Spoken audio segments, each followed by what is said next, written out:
The following is a presentation of the Belly Up Sports Media Network. Let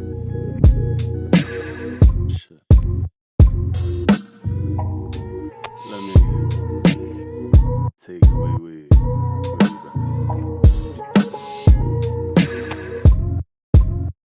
What is going on, everybody? Welcome back to Sideline Summit.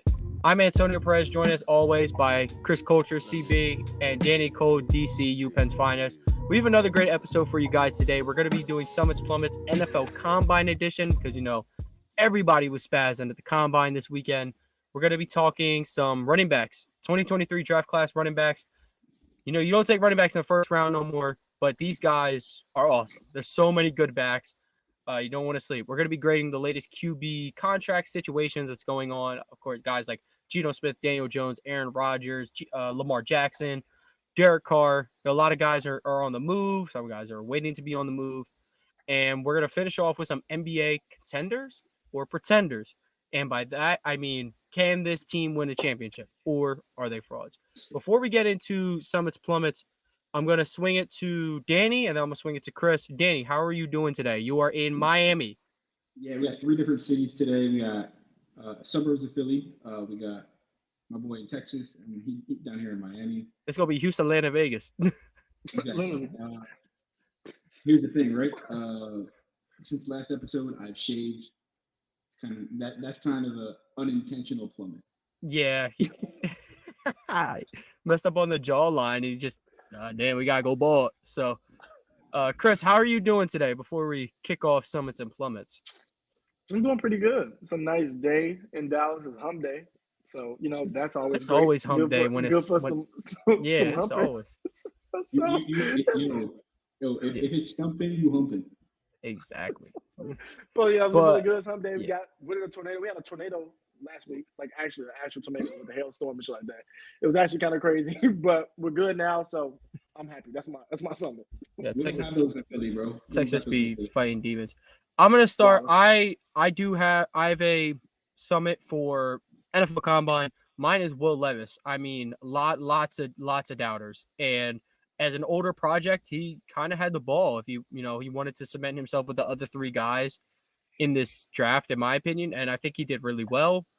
I think if you are, let's say you're the Panthers or, you're a team sitting back there around the 9, 10, 11-ish area, not the Eagles, I'm saying just in that general area, and Will Levis is there, I mean, I'd be fine taking him. I think he could pan out a little faster if he could work on the pocket presence, but yeah, Danny, NFL Combine Summit or Plummet, whatever it is. In Texas, man. Like you said, Texas. Bijan Robinson. A lot of people are saying he's just a power back. He's like Najee Harris. He's a monster.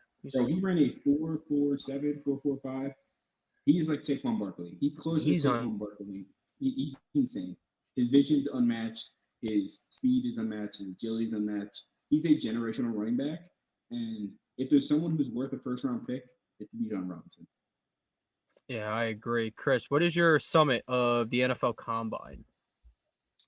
It's easily Anthony Richardson jumping higher than Gerald Green. Nah, jumping. Not that 2K Gerald Green though. Not that 2K Gerald Green is different.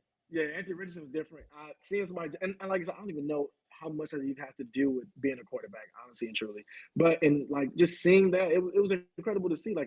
You don't see athletes like that all the time, and seeing a quarterback be able to jump that high, I mean, it just speaks to his athletic ability. So that probably be my summit from the combine. That's a good one. I mean, me and Danny, we both are big fighters. All of us big fighters for Anthony Richardson, and I mean, freak athlete who is definitely worth taking the risk. My plummet, I would honestly not like dramatically, but no one from the wide receiver class outside of, I believe, like JSN truly blew me out of the water. Like, I'm not out on like a Jordan Addison. Like, I still think he's going to be superb. Like, Zay Flowers is going to be really good, but like, I don't think anybody upped their stock necessarily. This is more like a flatland instead of like a summit or plummet. It's kind of like they didn't really raise the stock, and maybe some lowered it depending on how you felt on them, but not as low as other people. Like, someone was like Hyatt ran a 4.41. Like, I thought he had blazing speed. I'm like, dude, 4.41 is blazing speed. Like, not everybody runs 4.3. Like, if you run 4.3, you're a freak. And if you run 4.2, you're not human. So 4.3 is not that much faster than 4.4. Yeah, like, is it detrimental that your guy ran a 4.41 instead of a 4.39? Like, oh my God. No, it's not. Danny, my Plummet is, I agree with you. Those wide receivers were not really impressive. Someone we thought. But a guy who we all thought was going to be a first-round pick for the last few months might not go in the top 60. Keely Ringo. He looked bad. I must admit. The hips looked rough. The attack point was not there. And honestly, his film's not that hot either. So I do believe he can transition to an NFL player very well in his zone defense, where he can just sit back and doesn't have to play much man. It's a complete side note from the NFL Combine. They said that Jamar Chase might is getting alleged for a assault charge on his baby mama. Yeah, his baby mom was posting stuff on Instagram. Everywhere. Yeah, it was. Yeah, the Bengals are a mess, bro. Just keep Joe Burrow out any of the allegations, and we good. But Joe Burrow hurts a kitten. Yeah. All right, Chris. Let's wrap it up with your Plummet, and then we'll move on to these amazing running backs. My Plummet is kind of generic, but I think everybody is going to be able to agree with it. Just seeing injuries in the combine in general just makes me sad.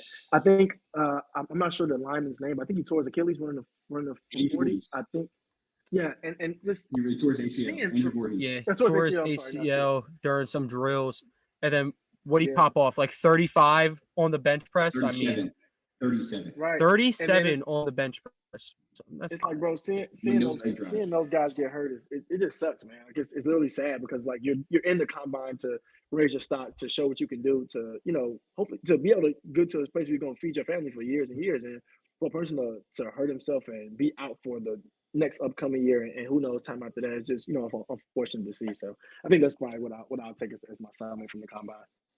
Luckily enough for him, he's a phenomenal athlete. He'll still get drafted in the top 5 rounds. He was a top guard coming out. He's probably going to have to sit out for the first few games. But I think a team like the Pittsburgh Steelers can get him to go play guard.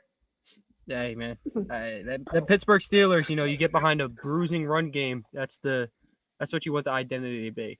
So running backs, I decided that you don't really take running backs high, so I'm not really going to have a bust for this one.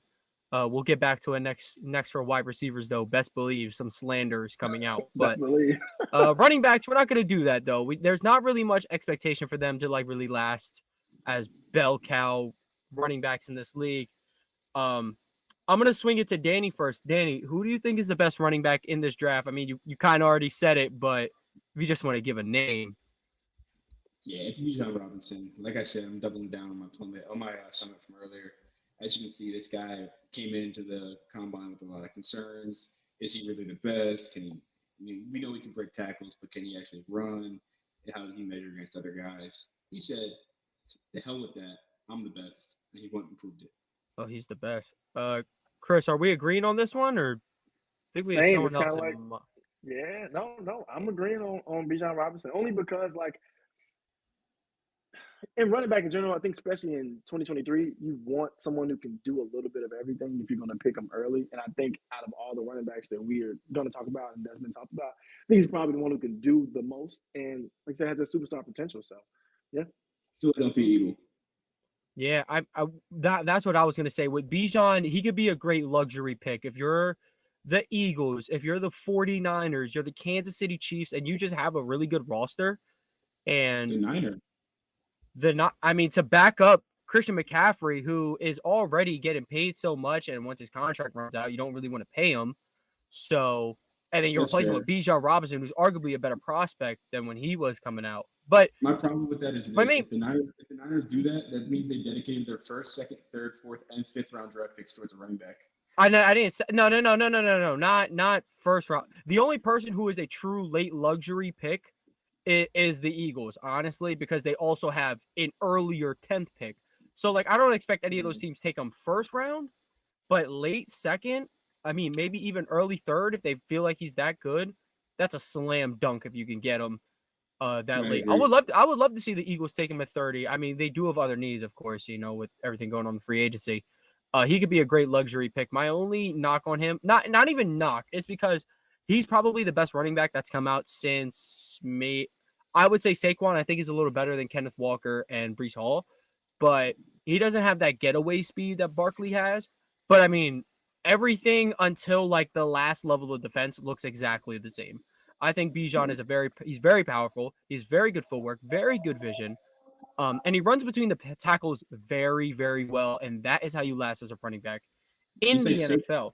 Saquon outside the tackles, Najee through the tackles. That's the way I look at it. Najee was a monster at Alabama. So anyone, don't be a casual, man. And even now, don't sleep. Najee's a beast. Now we're gonna move on to our sleeper. I want to move on to our sleepers next, and we'll go serpentine. So we'll go me, Chris, and then Danny. My sleeper pick, I honestly feel at this point, we're kind of looking at a lot. We're looking at a lot of Jahmyr Gibbs, Bijan Robinson.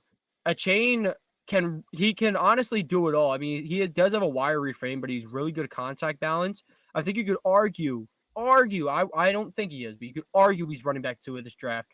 He's not a great pass protector due to that smaller size. But I think otherwise, I mean, he's a very good receiving back. The getaway speed is obviously there. If the vision's poor, he can win east-west, and he can get north and south. He could get a little better running between the tackles. He can do it, but very player comp. I got one for him. Jamal Charles.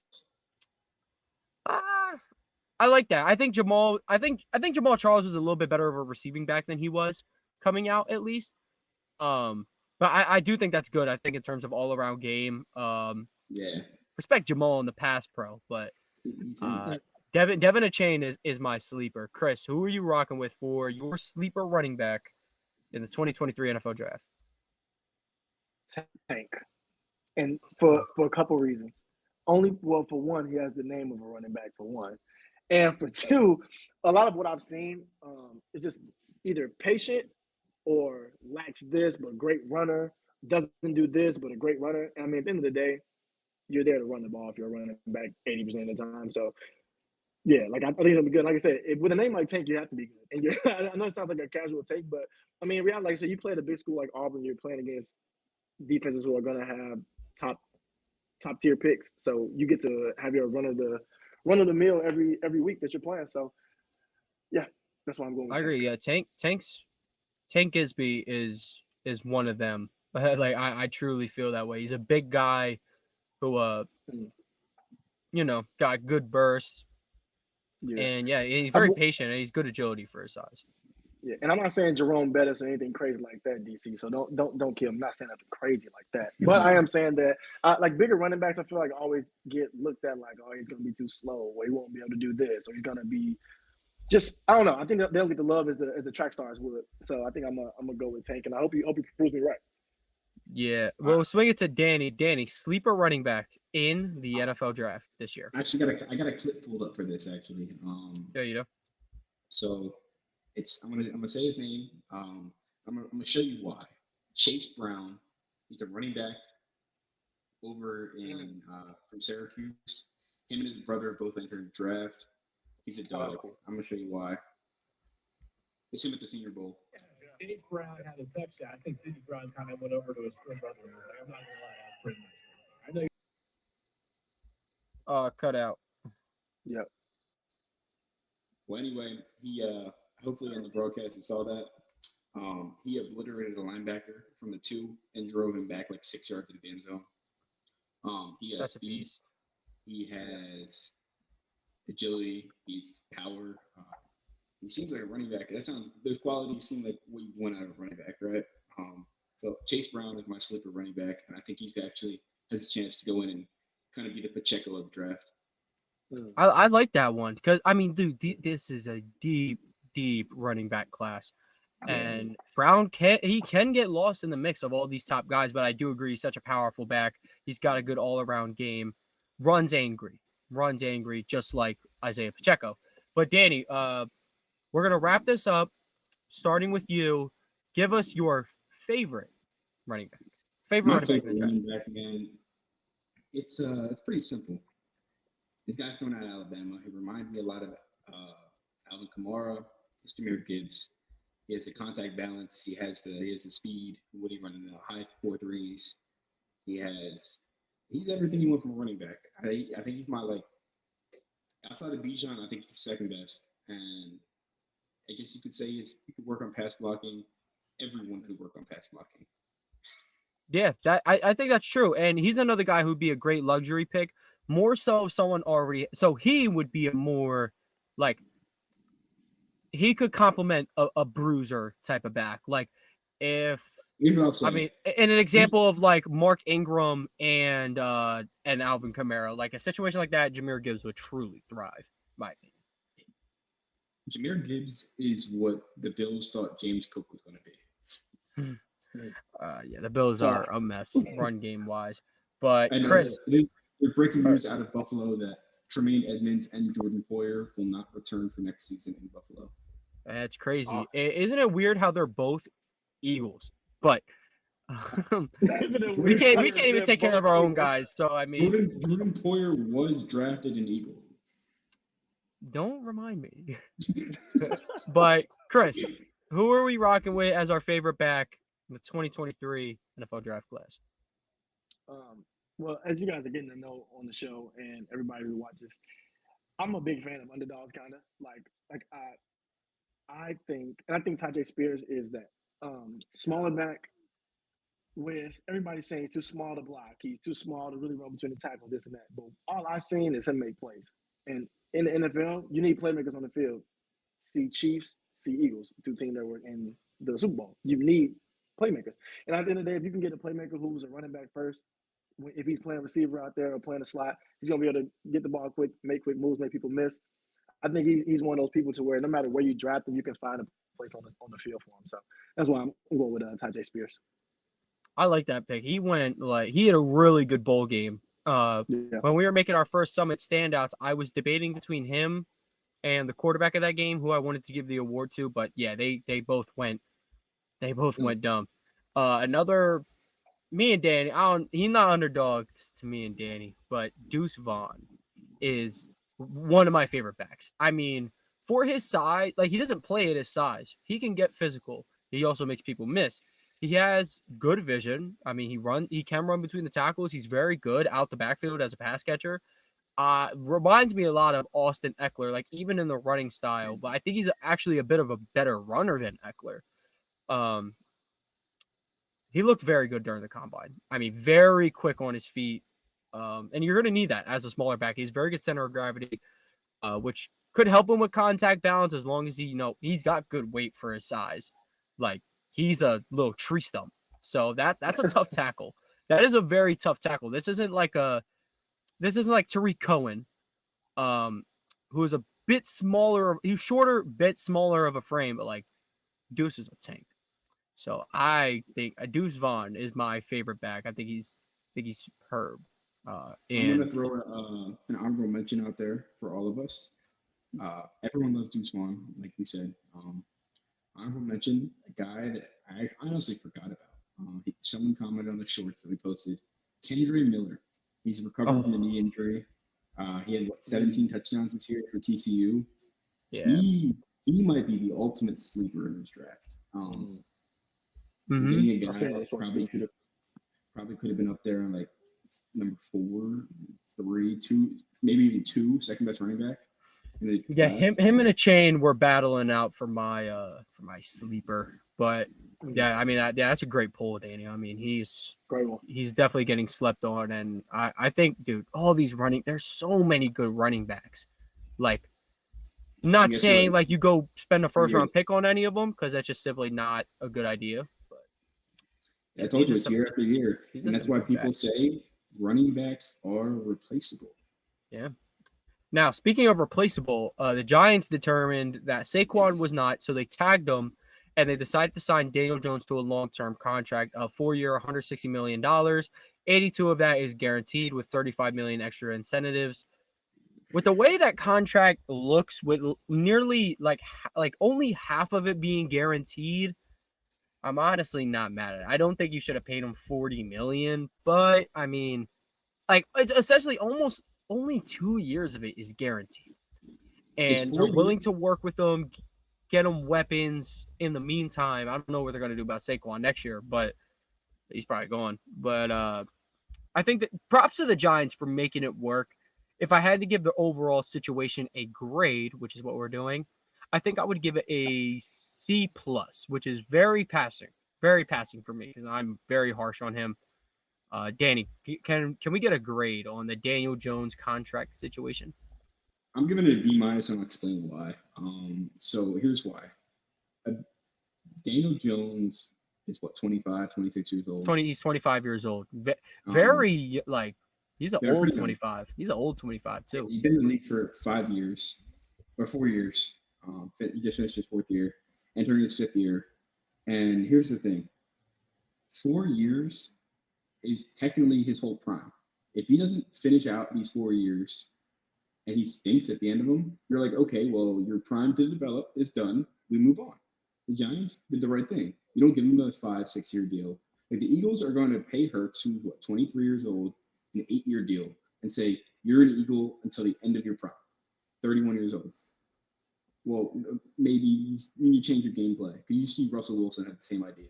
He had to change his game style when he went to the Broncos because he can't be Russell anymore. He can't just keep running around and stiff arming people to the ground and saying, "Oh, look at me, I'm better than you." Yeah, they didn't want Russ cooking no more. I don't blame him. Yeah, So I got C plus. Danny's a B minus. Chris is definitely harsher on Daniel Jones than I am, so I'm interested to hear your grade on this one. Surprise, surprise! Everybody's about to be surprised. I actually give it a B plus, and I'll tell you guys why. This is a part of. I was gonna, this is why. Character development. A little bit. Literally, I'm trying to get my villain arc together. This is why I tell y'all a little bit of what Tone said, a little bit of what DC said.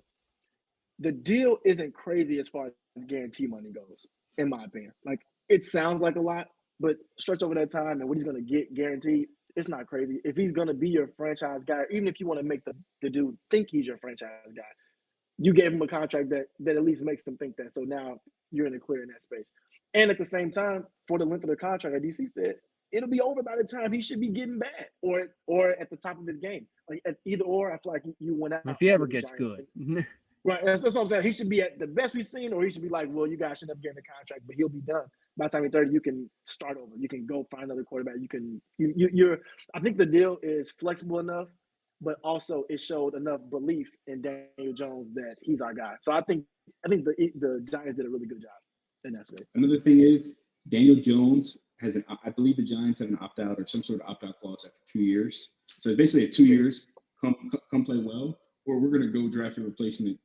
Yeah, I think he's making $48 million next year, I believe. 48, because and then Mahomes is making like 31. It's ridiculous. But I think we're on agreement. Roughly a B for that deal. And good on the Giants, sticking with your young gun instead of bailing on them. You've seen a little bit of growth last year. And Danny knocked it right on the head. I mean, he wanted 45. They were like, hold your horses. You're not getting that. He still bagged $40 million. I mean, props to him and his agent. Props to that Duke good education. Job, Danny. Good job. Yeah, Danny, that was a very good call. Very good by the business major at UPenn. Who would have thought? But moving on, we'll move on to Lamar Jackson. Lamar Jackson got the non-exclusive franchise tag, which means he is free to explore with other teams. If the Ravens feel like they do want to pay him that same contract, they can match. If not, they can trade him and receive 2 first-round picks in exchange. It's kind of like a restricted free agent for those who don't know. But as for Lamar right now, I mean, no team is really like out there chasing for him. It's mainly because Lamar wants the guaranteed money. But what everyone thought would be the new norm in the Deshaun Watson contract, no one's doing that because, I mean, granted, Deshaun Watson has not got a full other season under his belt. I will give him that. But, I mean, so far, it doesn't look like it's turning out good, and it's a huge cap space eater. I guess we're grading the Ravens here on how they value Lamar. I would I would give it a C minus because they are at least giving themselves like, all right, well, if this team thinks you're worth that and we think you're worth it, we will give you that. They are giving him a slight chance to go prove himself, and they are at least willing to match it by giving him the non-exclusive. I do think he just deserved a flat-out deal. I get they couldn't agree on guaranteed money, which is the new, like, that's the new tough love in the NFL. But yeah, I would give it a C minus just because they, like, at least they tagged him. At least they didn't just like let him walk. So I want to swing it to Chris first, and then we'll swing it to Danny for the grading of the Ravens and the Lamar Jackson contract. Chris is licking his chops on this one. If you can see this is an F minus. This is an F minus. And you know why? Okay, Dilfer, Hasselbeck, Flacco, Huntley. These are all people that played quarterback for the Baltimore Ravens in the last 10 years. They sure are. Those are facts. And you know why? Because I'm a Ravens fan. And this is my soapbox today. I've been waiting on this because I knew it was coming. They are doing the worst job I've ever seen a team do job-wise in any era, in any history period. You bring Lamar home for a simple fact. They're doing a terrible job. I get it. You franchise tag, I get it. But he's basically, in that sense, he's basically a restricted free agent, basically. And I mean, you get draft capital to be gold. But he's basically a restricted free agent. He's like an MVP, a former MVP, be a restricted free agent. Like, you built your offense around a running quarterback now, and you're going to let him go test. Like, I just don't understand the logic behind it. And it's frustrating because I felt like they had a piece of their offense already put together, like the quarterback. Cool, we good, now we can build around it. That's like, now that's falling apart. I know you guys probably seen the whole Ravens team going after the offensive coordinator on Twitter. It's just been messy as a whole. And then now adding on this is like, I think they're doing an F job. And I usually think the Ravens are great with front office stuff and moves and stuff like that. But this, F minus, F. Danny, as a Steelers fan, I'm sure you're happy Lamar Jackson might not be back, but I want to hear your grade on the situation. The Steelers historically own Lamar. Oh my God! Unfortunately, I think he's actually beat them one time. He might have actually never beat them. Still, I mean, Mike Tomlin. I mean, this day and age, he has led a lot of mediocre teams to the playoffs and just winning success. Great coach. But look, I mean, some people got Tomlin's number, but Tomlin's got a lot of people's numbers, and Lamar just might be one of them. Hence, Lamar's out here throwing to McDonald's workers and SEPTA drivers. But Danny, I want to hear your honest grade on how the Ravens are handling this situation, the overall situation between both parties. It's a D. Here's why. So Lamar Jackson is worth every dollar, and the Ravens know that. The Ravens know that they should pay him. The Ravens know that he's worth every dollar, but they're saying here's $8 million less than Daniel Jones is going to get. But the one thing, one problem about this is that Lamar can go to a team that can give him so much money guaranteed year one, the Ravens can't match, and the Ravens are done. They can't even match the restricted free agents offer. He's cooking. Danny is in there literally chefing everything. You know what, DC? That's why we cool. I thank you. Because you have a thank you. See? Yeah, I mean, I think we're all in agreement. Lamar Jackson is a former MVP, and if he doesn't get hurt, which the injury concerns are real, but let's not act like he could just. If he needs to adjust his game, he can stand back and swing it from the pocket. Had 25 allegations. 24. But Lamar Jackson has a PCL strain in his knee. He can't run out there.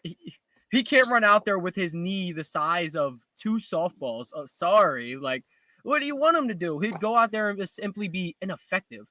But if he doesn't get hurt the last 2 years, guess what? The Bengals don't win the AFC North. They would be 2-time wild card teams, and they would probably have gotten bounced in the first round.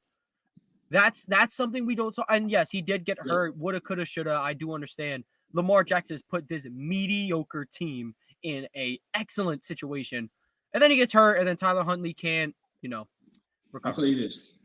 Week 17, week 18 of last year, the Steelers were playing – week 18 last year. The Steelers were playing the Ravens and went to overtime.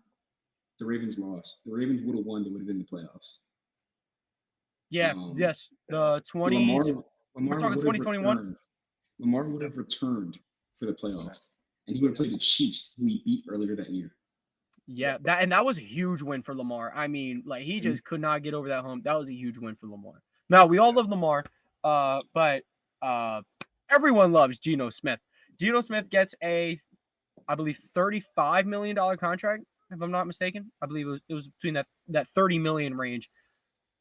I think it's simply an A because a lot of it is front loaded. So essentially, he's getting like 66% of it in year one. And if it doesn't work, he's got year 2 and year 3, he's making dirt cheap money. So if they realize like, all right, so year 1 he plays okay, but we need a little more. His contract's so cheap, 2 and 3, just load up the team. Load it up. You got a 2-year stretch where you can go win it all. Who would have thought Seattle would have been in this situation? I think A, by both parties. You pay the man. He takes and he's very humble. Like he had a superb season. It could have been like Daniel Jones. I want $45 million. He was just like, every time at the Pro Bowl, he was just like, I'm just happy. I'm gonna go get paid. Like I know I'm gonna get paid, and he got paid like pretty good money for a guy who's been through everything in the NFL. I give it an A. I also want to get to Chris before I get to Danny. What are we giving the Geno Smith contract situation? Yeah, I'm with you, Tom. I'm giving it an A. Simply, really similar to what you said. Both sides win here, in my opinion.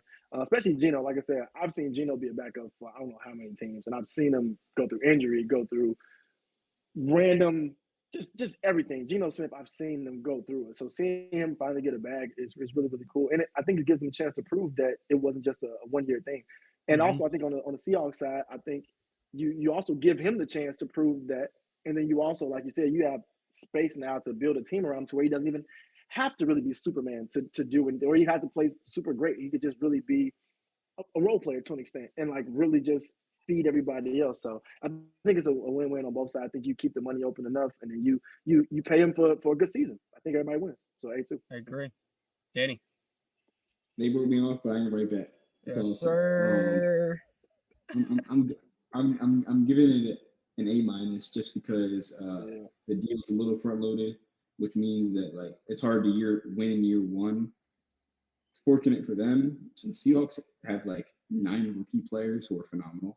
Oh yeah, the class smacked this year. So the Seahawks have a lot of rookies who can ball. They're going to draft even more. The Seahawks are in a really interesting spot. If Jalen Carter and Will Anderson both go to top 5, they might just sit there and say, Anthony Richardson can sit behind Geno Smith for a year or 2. Yeah, and he'll be cheap. And he'll be cheap. After the first season, you'll have 2 very cheap and good quarterbacks. Like Geno is a really good guy to learn under. I mean, who just had a really good year. It's gonna be funny because Anthony Richardson could become Trey Lance. In terms of like not being able to play, it could be. Quickly turn into I'm not playing because the veteran guy knows the system better than me, and I need to learn everything. It's gonna be Lance was going to start last year and then got hurt. This is almost like Jordan Love. It's almost like Jordan Love. Like if Geno's good for too long, like what are you going to do? But I think Geno would have to be like insane if like Anthony Richardson would be a top 5 pick instead of like Jordan Love, who's late first round, which is still absurd that he hasn't really played much yet. Right. But yeah, I think we all have good grades here. I mean, we all love Geno Smith. We all love, Lamar Jackson. We all respect Daniel Jones. Moving on to a QB who's been getting a lot of disrespect. And I do have mixed feelings about him. I'm not going to lie. Derek Carr signs with the New Orleans Saints, a 4-year, $150 million deal. Danny, I'll let you go first on this one. I feel like you know the most about Carr, honestly, and the Saints' situation of the future. What are you grading this overall Carr to the Saints move? Well, so the Saints do not currently have a first-round pick. They're smart for going to get a guy who they now have the best quarterback in their division, so that's good. That's a plus. We live in a world in the great year of 2023. He went from the worst quarterback in his division to the best. He played better than Russ last year, at least. We all know Russ is better than Derek Carr. Yeah, we know he's coming back. We know that, but hold Hopefully. But yeah, Oh. from the worst to the best, which is crazy. But here's what I'll say: you give him Kamara if he's not in jail. Yeah. You give him Michael Thomas. You give him Chris Olave. You give him Landry if he's back. I think he might be back. Yeah, Thomas said You give him, Thomas said like they signed Carr and he said thank Lord. Like maybe MT will be back. I mean, a lot of people thought he was just going to be a cap casualty, biggest like dead cap hit ever. But like, but here's the thing: he'll be back. Derek Carr is a guy. I like to call him King of Mid.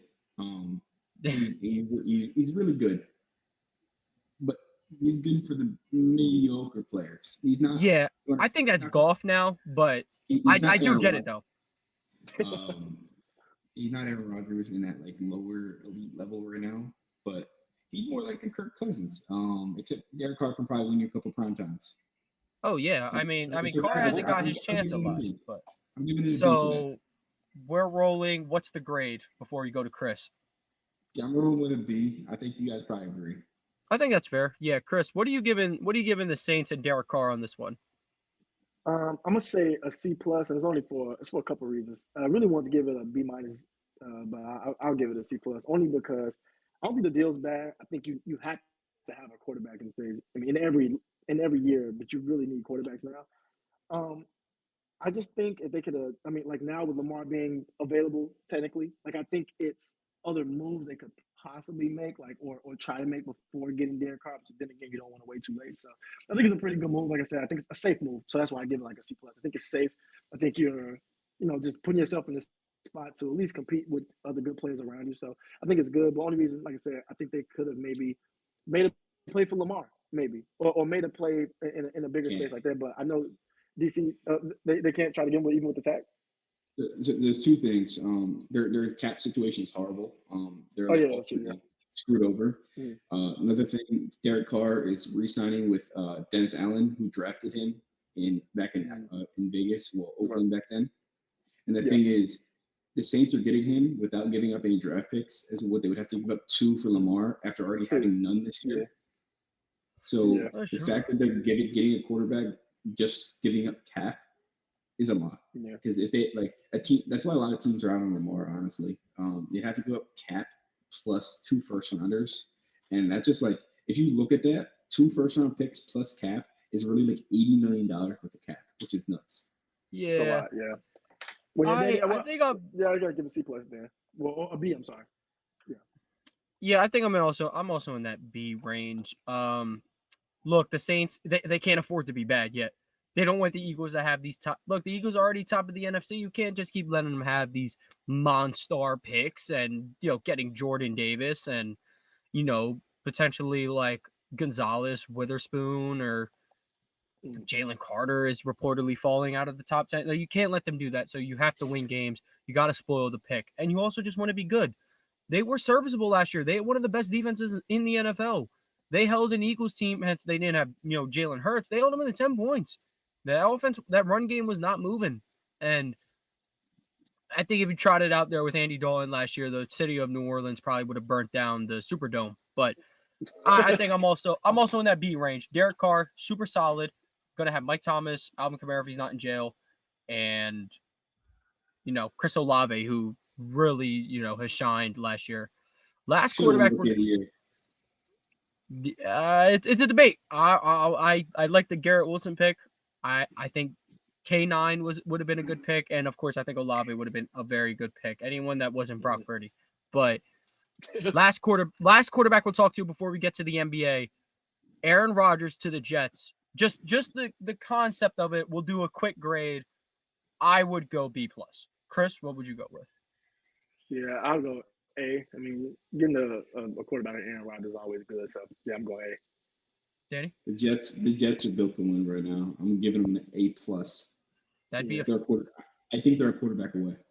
It'd be a baller move. As long as Aaron Rodgers is kind of like Kyrie Irving in a lot of ways. I mean, some people don't like him for what they say, but I mean, they step out on the court, on the field, and I mean, man. You've arguably never seen anyone do the stuff that they've done. They're super creative, super fun. Yeah, no, I'll bump mine up. Give me an A minus. I think I'm thinking a little too negatively. Give me an A minus. But now, NBA contenders or pretenders. We'll have 2 in the East, 2 in the West. We'll start with the East. The New York Knicks. I'll start with Danny, then go to Chris. Danny, are the New York Knicks contenders or pretenders? I believe they had a 9-game win streak snapped by the Charlotte Hornets. Give me contenders, though. Contenders? Chris, what are we rocking with? Oh, contenders, man. Jalen Brunson's proven why he went to New York to get the bag, man. Shout out to the Knicks. Shout out to my boy Josh Hart. I know that's really random to like Josh Hart a lot, but Josh Hart is one of my favorite dirty work role players, and I think he really is I would say propelling them. But they got a 9-game win streak after they got Josh Hart. So, are you talking about the Villanova Knicks? Yeah. Yes, literally the Villanova Knicks. They just need Mikal to slide on down the street, man. Mikal is in New York, so you might as well call him New York. He's halfway there. He's in the Clipper area of New York now. Yeah, in the basement. But I would agree. I mean, they've won 2 huge games over the Boston Celtics, who was majority the favorite in the East for, a lot of the year. Josh Hart, an absolute, that team needed somebody to do the dirty work. They had the power. I mean, Jalen Brunson is star power now. Randall's been star power this year. Mitchell Robinson being healthy helped a lot too. Him actually being healthy this year helped them a lot. Having Mitchell Robinson around, that's helped them a lot too. The Knicks for sure. Yeah, I agree. So they just needed somebody who could get dirty. I mean, Barrett's looking to score and Quickly's looking to score. He's a good guy that he could get dirty. So yeah, I agree. I think we all agree contenders. 3 S's. Yep. Everybody gets a green check. Now, the Cleveland Cavaliers, who are the current 4 seed in the Eastern Conference. Chris, are we looking at a contender or are we looking at a pretender? Oh, it breaks my heart to say. Oh, but they're pretenders. And the only reason why they refuse to get a real small forward. I like Karis LeVert. I really do. But you have to stop playing Isaac Okoro NBA minutes. He has to stop playing. And until they get a real wing out there, and they need another backup big now because they lost Love, they'll be pretenders. I think they'll be out in the first round. They'll give somebody a tough series, but I think they're pretenders till they get a real wing. They're scheduled to play the Knicks if it started right now. Danny, are we looking at a contender or a pretender when we're looking at Garland, Mitchell, and that crew? So they're actually playing. I can see the Miami Heat arena from my hotel almost. So they're playing about a half mile away from my apartment and down here in Miami. I think they're a contender in the aspect that they'll make the playoffs. But their first can they win a championship? Their first round exits. Oh, so man, we are harsh around here. It's rough. Do I think they can win a championship? No, but I think I don't know. I think first round might be a little harsh. I mean, Celtics, Bucks, Sixers. No, they can't win a championship. They're absolute pretenders in that aspect. But, I mean, if they get matched up with the Knicks in the first round, Donovan Mitchell is the best player in that series. And a lot of times, that helps. And the second best player is not too shabby either. He's Darius Garland, who is very capable of getting you 30 and 10 on any given night, if asked. And their bigs can be a problem for Julius Randle. That's it. They don't have Sexland back, though. They don't have what? They don't have Sexland anymore. Yeah, Sexland was an absolute wicked combo. I'm not going to lie. But I'd agree. I think they are pretenders. First round exits, not sure, but they can't win a championship, man. They need. I don't know if Mitchell can be a 1. I don't know if he could be a 1, just because. When's the last time? Look, if you're not Steph Curry, when's the last time a guard was the best player on a championship team? It's always some two-way basketball savant. Kobe, yes, and Kobe is one of the 5 best basketball players of all time. So and still 6'6" at that. That's the difference. Exactly. He can play the 3 easy. Yeah, he can play the 3 easy. So it's harder for him to put on the shoulders. The next person to do it is Luka Doncic. Yeah, and Luka's 6'7". I mean, he's a 6'7" point guard. The dude is ridiculous. So, like, unless you're Steph Curry, I mean, you're not going to be under 6'5" and being the best player in a championship team. Devin Booker, you were so close, but you lost to the Greek Freak. Giannis Antetokounmpo was a point guard in 2K. Does that count? He's played every position, actually. He's played every position in his NBA career. Actually. Point guard, shooting guards, wild. Vicious day there. Very nasty day. Yeah, that was his jumper used to be clean though. But moving on to the West, this is a familiar, like, you would never think these teams would be in this conversation. The Sacramento Kings, contenders or pretenders? I got contenders. Absolutely. They have such a good vibe this year. I mean, Sabonis is playing like Jokic light. De'Aaron Fox he's out of this world. He's superb. They've got shooters. Keegan Murray is like, he's almost like the Tatum of like the 2017 Celtics. That was like absolutely amazing. That made the Eastern Conference Finals. He's like the Tatum of that team, I feel like, where he does take a back. His stats aren't like that because he's willing to take a back seat to the stars. But I think one night there might be a time in the playoffs where they need him to have a big game. I think he'll be superb. Danny, what are we thinking? Contenders or pretenders for the Sacramento Kings? Okay, ultimately, I don't think they can win an NBA championship. I saw them play the Sixers back in December. I don't think they're that good. I think they're contenders in the West, pretenders in the overall tournament or everything. So can they make the finals? They could. That's all I'll say. So they're deep. Do you think? So they're contenders to make the final, not win them, because you think they couldn't match up better with the East, but I think they're contenders to make the finals. But they're actually going to turn out to be like the Jazz every year the last like 5 years. But that's one thing I will say is this. Could you imagine in June, if we like late in June, I'm kidding. We're going to see the Knicks playing the Kings in the finals. This would be 1970s then. It would be the Big O versus like. Please, Willis Reed, don't come for me, basketball. Basketball historians, please don't come for me. What era did Bernard King play in? Was that 70s or 80s? Late 70s, 80s. Late 70s. Bam. So we got Bernard King versus an older Oscar Robertson who's still on the Sacramento Royals. But yeah. We're just gonna change the whole goalpost so I can get Oscar Robertson versus Bernard King in this one. Chris, are the Sacramento Kings contenders or pretenders to win the Western Conference? Just because I got your back tone too, we could just switch it to Earl Monroe just in case the historians come for me, because Earl Monroe definitely. Earl Monroe. Sure. So I got you. No worries. That's a good one. No worries. And I'll say this for the West this year, with how open it is and Warriors being hurt. I mean, the Suns are still putting together. They can be contenders this year in the West. Like perennial, like even though they're a young team, they should grow together. Blah blah blah. I get that, but I think this year they can contend and maybe make the second round or far, maybe Western Conference Finals at most.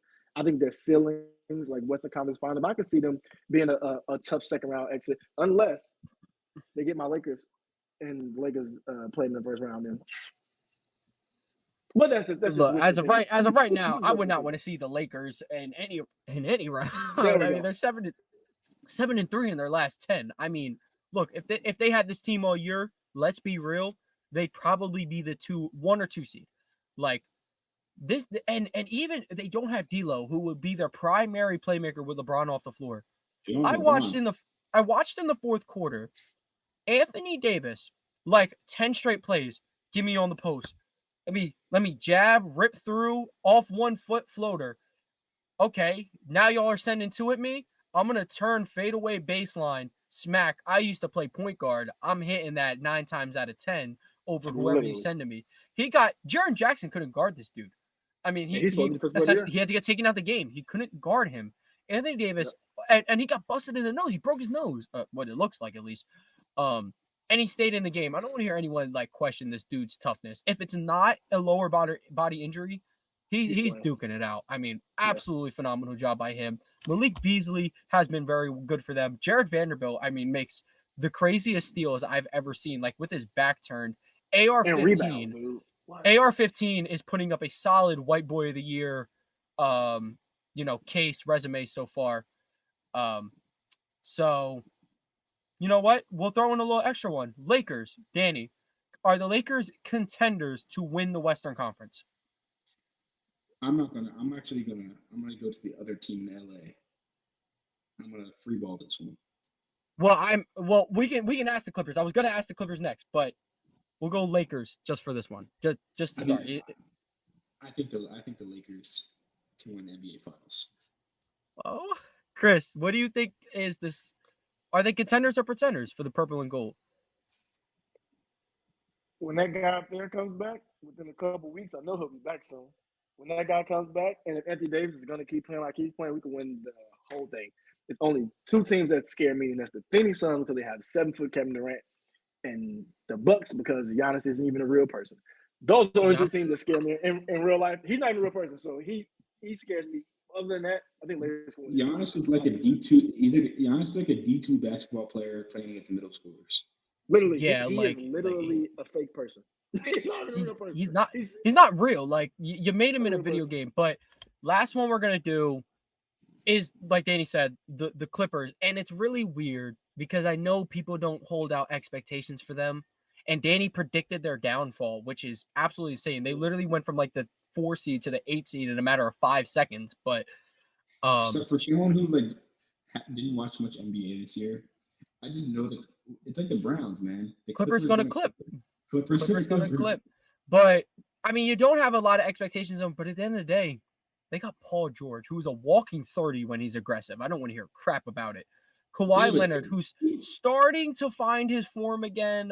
I'm not really sure. The inconsistency does bother me. Russell Westbrook, who's been like a surgical playmaker for them, in my opinion. Oh, Danny, I feel like I know your answer, Danny, but I got to hear it. Got to hear it from the source. I think they're pretenders. I think they've been pretenders for a long time. 2 players that give you 30 will never win you a game. You still need people who can score outside of that, and they don't have it. Luckily, the Celtics have that, but yes, the Clippers don't. Shout out Norman Powell though, he tries. He be ruining the over-unders for the superstars, but it's all good. What's his name again? He dropped like 30 in a playoff game 2 years Terrence ago. Mann. Terrence Mann. Yeah. The Gobert He's that dude. Yes. He's that dude. Killer. He's that guy. Chris, are we looking at a contender or pretender for the LA little brother? Oh, the Los Angeles Cappers are the biggest pretenders you've ever heard in your life. Like literally and actually. Kawhi Leonard has had 4 good seasons in 12 years. If we keep it real, he's had 4 good seasons. So all the superstar talk, he has superstar ability. Yeah. Superstar, I don't want to hear it. Paul George, I hate when people say Jason Tatum's a Paul George light because they both have game, but Jason Tatum actually uses his when it matters. So, excuse me. So in real life, and Russ is actually working as a double agent. Did you know that? He left the Lakers to make the Clippers even worse. So you're right. They are pretenders. And thank you, Russ Westbrook, for going over there working as a double agent. I appreciate you. I'll tell you this, right? When you go to the Clippers, you're going to need a cap because their barber's not good. They're the Clippers. Their Clippers not work. Yeah, Paul George is heavily carrying the hair over there. I mean, Kawhi hasn't taken out his roles since ever. I don't know. But yeah, the thing with the Clippers, they got real talent, like they really do. They're unfortunately coached by Tyronn Lue, which I don't understand why you would hire him after you saw what happened with the Cavs. His inability to coach superstar. Ty Lue, give him scrubs and they're going to the playoffs. He's just like Doc Rivers in the sense you give him superstars, they're going to crumble under pressure. I agree with you guys. Absolute pretenders. But that's all we have for today.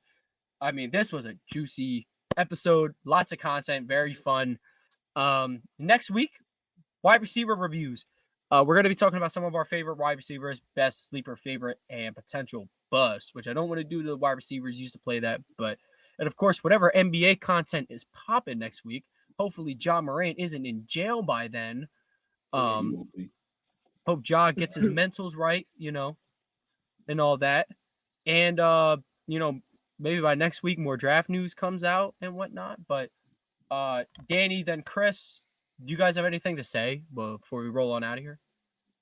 Nevertheless, the Sixers are going to win the NBA Finals, like I said. Come on. It's not a bad pick when Joel Embiid is on your team. Yep, literally. Maxi Finals MVP. Heard it here first. Maxi Finals MVP would do detrimental damage to Joel Embiid's legacy. I'll tell you that right And now. James Harden's going to retire, by the way. He's retiring next season if that happens. He's retiring next year. He's done. Oh, they win a championship? No.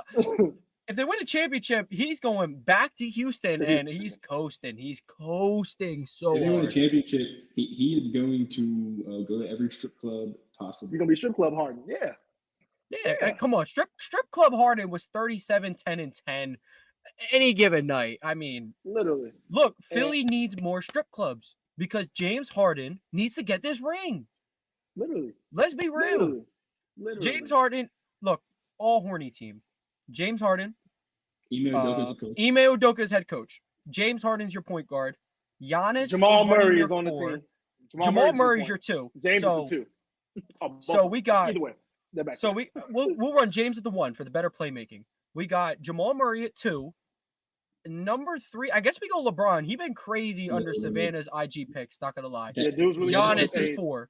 Giannis is definitely running the 4. Devin Booker can run the 3. I'm not gonna lie. Devin Booker, he a little too he popped out with Kendall, but it's not like he not on LeBron and Giannis's time. They're definitely that's a nasty forward duo. And we need a 5. Miles Turner's the 5. Miles Turner was going crazy. TikTok 2 years ago, Miles Turner was going nuts. That's a solid 5. That 5 is winning the finals. No, that's easily they're winning 5, and the person calling every single one of their games would be Mark Jackson because we all know with all due respect. With all due respect. With all due respect. But that was an unexpected segment of all NBA horny team. Thank you guys for tuning in. Make sure you like and download on wherever you're at. If you're on YouTube, subscribe, turn on post notifications, leave a like and a comment.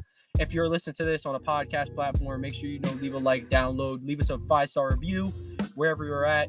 We'll catch you guys next week. Thank you for tuning in. Take away with.